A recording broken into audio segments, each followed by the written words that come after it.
4 డేస్‌గా మన తెలుగు ప్రజలందరూ ఈ పేరునే తలుస్తున్నారు. 'బుజ్జి' అనే క్యారెక్టర్‌ని ఇంట్రొడ్యూస్ చేస్తూ దానికి సంబంధించిన ఒక స్క్రాచ్ ఎపిసోడ్‌ని అలానే ఒక కార్ ఈవెంట్‌ని నిర్వహించారు.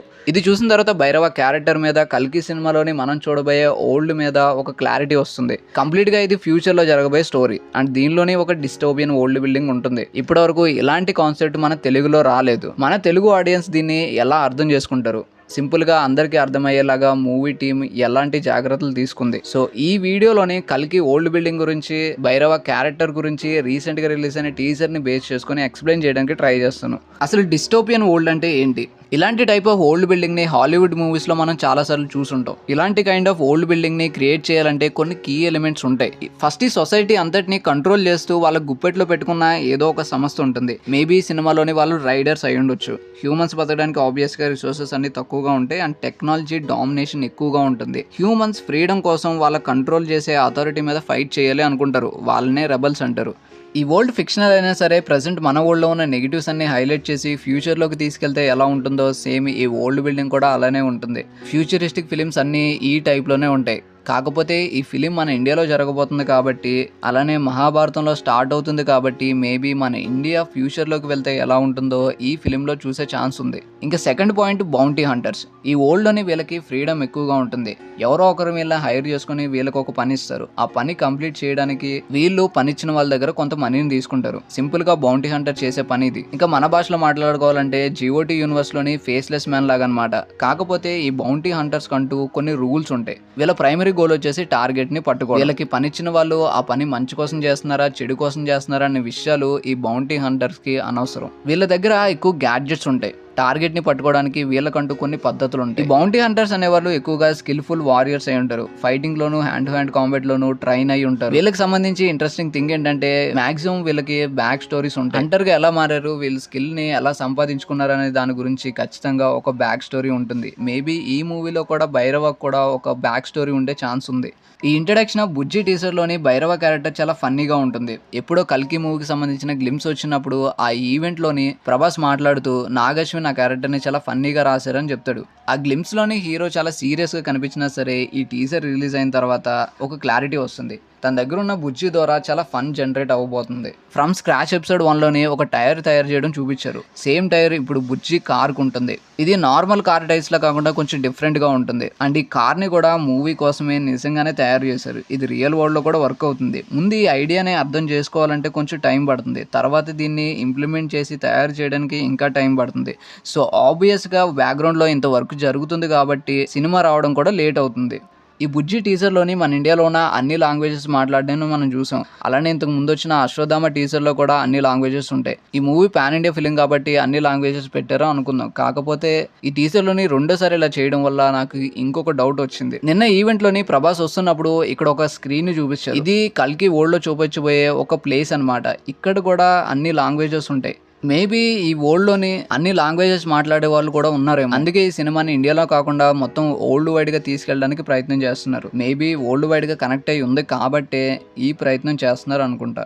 ఈ బుజ్జి క్యారెక్టర్ నెగిటివ్ మైండ్ ఉన్న క్యారెక్టర్. ఈ టీజర్లోనే భైరవ కూడా బుజ్జితో ఒకసారి అంటాడు, ఈ ఒక్కరోజైనా సరే పాజిటివ్గా ఉండు అని. సో వీళ్ళకి ఒక మిషన్ వస్తుంది. అది దాదాపుగా మనం చేయడం ఇంపాసిబుల్ అని బుజ్జి భైరవతో అంటుంది. భైరవ ఈ కార్ని యాక్టివ్ చేయడానికి ఏదో బ్లూ ఎనర్జీని వాడుతున్నాడు. ఈ బ్లూ ఎనర్జీ కార్లో పాస్ అయినప్పుడు ఆ కార్ యాక్టివ్ అవుతుంది. గ్లిమ్స్లోని భైరవ హ్యాండ్ కూడా ఇలాంటి బ్లూ కలర్ ఉన్న టెక్నాలజీని వాడుతున్నాడు. ఇక్కడ బుజ్జి ఇతన్ని స్కాన్ చేస్తున్నప్పుడు బ్లూ లైట్ వస్తుంది. అలానే టీజర్లోని ఇంకొక షాట్లోని బుజ్జి స్కాన్ చేస్తున్నప్పుడు రెడ్ లైట్ కూడా వస్తుంది. Maybe red and blue colours Bujji యొక్క ఎమోషన్ని అర్థం చేసుకోవడానికి మనకు ఉపయోగపడతాయి. వీళ్ళకి 1 మిలియన్ యూనిట్స్ని తెచ్చే ఏదో ఒక మిషన్ వస్తుంది. ఇక్కడ యూనిట్స్ అంటున్నారు కాబట్టి మేబీ ఈ వరల్డ్లోని యూనిట్స్ అంటే మనీ అనుకోవచ్చు. కరెన్సీని కూడా ఇక్కడ చేంజ్ చేసినట్టున్నారు. సో ఈ మిషన్ వల్ల వాళ్ళకి ఎక్కువ మనీ వస్తుంది. కానీ బుజ్జి ఏమంటుందంటే మనీతో పాటు ఎక్కువ ప్రాబ్లమ్స్ కూడా వస్తాయి అని చెప్తుంది. ఈ షాట్ లో మనకి విరిగిపోయిన రాకెట్ యొక్క శిథిలాలను మనం చూడొచ్చు. ఇక్కడికి మేబీ ఎవరు రానట్టుగా ఎన్నో సంవత్సరాలు బట్టి మరుగున పడిపోయిన ప్రదేశంలా కనిపిస్తుంది. కానీ బోర్డు మీద మాత్రం వెల్కమ్ టు న్యూ వరల్డ్ అని ఉంటుంది. దాని పక్కన రాకెట్ యొక్క లోగో కూడా ఉంటుంది. మేబీ ఈ ప్లేస్ లోని ఒకప్పుడు సైంటిస్టులు రాకెట్ ని తయారు చేయడం కానీ వాటిని టెస్ట్ చేయడానికి యూజ్ చేసే ల్యాబ్ లాంటిది ఏదన్నా ఇక్కడ ఉండే ఛాన్స్ ఉంది. అండ్ ఇక్కడ 3 ఎంట్రీ గేట్స్ ఉంటాయి. ఇందులోంచి 2 వెహికల్స్ వెళ్తూ ఉంటాయి. అందులోని బుజ్జి భైరవ ఉన్న కార్ ఉంటుంది అండ్ ఇంకొక వెహికల్ ఏంటో తెలియదు. ఇక్కడ బుజ్జి అండ్ భైరవ ఇద్దరు ఏదో చూస్తున్నారు. వీళ్ళ ఎక్స్ప్రెషన్ బట్టి చూస్తుంటే మేబీ ఈ ప్లేస్ కి వీళ్ళు ఫస్ట్ టైం వచ్చినట్టుగా అనిపిస్తుంది. తర్వాత ఒక స్టాచ్యూ కనిపిస్తుంది. ఆ స్టాచ్యూ వేసుకున్న డ్రెస్, చేతిలో హెల్మెట్ అండ్ చుట్టూరు రాకెట్స్ బట్టి చూస్తుంటే ఖచ్చితంగా ఇతను ఆస్ట్రోనట్ అయి ఉంటాడు. ఈ కింద పడే హ్యాండ్ షాట్ ని ఆల్రెడీ మనం గ్లిమ్స్ లో చూసాం. విడిగా దీనికంటూ ఒక పోస్టర్ ని రిలీజ్ చేశారు. అలానే ఇక్కడ కూడా చూసాం కాబట్టి మేబీ ఈ స్టాచ్యూలో ఉన్న అతనికి లేదా ఈ ప్లేస్ కి ఒక ఇంట్రెస్టింగ్ ప్లాట్ లైన్ ఉండబోతుంది. తర్వాత భైరవ షూస్ ని చూపిస్తారు. ఇవి ఎలా పనిచేస్తాయో మనం ఆల్రెడీ గ్లిమ్స్ లో చూసాం. ఇప్పటి వరకు భైరవ తరంతో వచ్చిన వెహికల్ సరిగ్గా ఈ స్టాచ్యూ ఉండే ప్లేస్ కి వచ్చి ఆగుతుంది. ఇక్కడికి రెడ్ లైట్ వెలుగుతున్న వెహికల్స్ కూడా వస్తాయి. ఇవి ఖచ్చితంగా రైడర్స్ వెహికల్సే. ఆల్రెడీ గిమ్స్ లోని ఈ వెహికల్స్ ను కూడా మనం చూసాం. భైరవ కూడా ఇక్కడికే వస్తాడు. సో వీళ్ళకి భైరవ చేసే మిషన్ కి ఈ ప్లేస్ కి ఏదో కనెక్షన్ ఉంది. ఈ షాట్ లోని కంప్యూటర్ లాంటి స్క్రీన్, కూర్చోడానికి చైర్ అండ్ ఇది ఒక ల్యాబ్ లాగా కనిపిస్తుంది. మేబీ ఇది భైరవ ల్యాబ్ అయి ఉండొచ్చు. అండ్ ఈ షూస్ కూడా భైరవ షూస్ లాగా కనిపిస్తున్నాయి, ఎందుకంటే వీటికి బూస్టర్స్ ఉంటాయి. ఇంకా తర్వాత ఈ బాల్స్ భైరవ హ్యాండ్ లో ఉన్నప్పుడు ఇవి బ్లాక్ కలర్ లో ఉంటాయి, కానీ బయటకు వచ్చిన తర్వాత మళ్ళీ వీటిలో కూడా బ్లూ కలర్ లైట్లు వెలుగుతూ ఉంటాయి. నార్మల్ గా బౌంటీ హంటర్స్ దగ్గర చాలా గ్యాడ్జెట్స్ ఉంటాయి, అందులోని ఇది కూడా ఏదో అయి ఉండొచ్చు. అండ్ ఈ కార్ పైకి ఎగురుతున్న షాట్ టీజర్ లోనే ది బెస్ట్ షాట్. ఇది గాల్లో ఎగరడానికి ఈ బ్లూ లైట్ వెలిగే 2 థింగ్స్ హెల్ప్ చేస్తున్నాయి. ఈ కార్ లోని దీంతో పాటు ఇంకా చాలా ఫీచర్స్ ఉండేలా కనిపిస్తున్నాయి. సో వీళ్ళు మొత్తానికి అనుకున్న పని కంప్లీట్ చేసినట్టున్నారు. అందుకే లాస్ట్ లోని భైరవ బుజ్జికి థ్యాంక్స్ చెప్తాడు.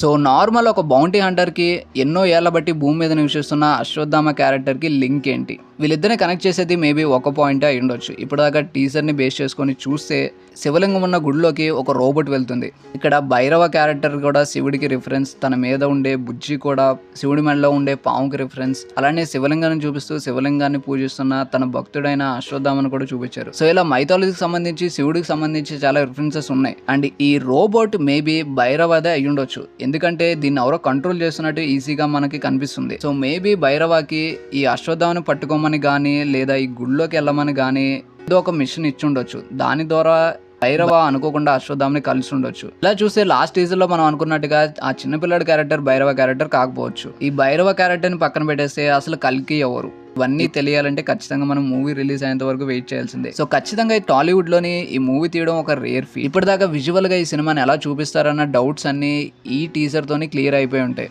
సో ఈ సినిమా మన ఎక్స్పెక్టేషన్ కంటే కూడా ఇంకా చాలా బాగుండాలని కోరుకుందాం.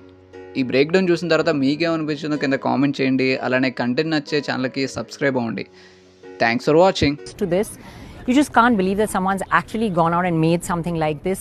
This is a car that's been made for a film, Kalki 2898AD, and it certainly looks like it's out of the future.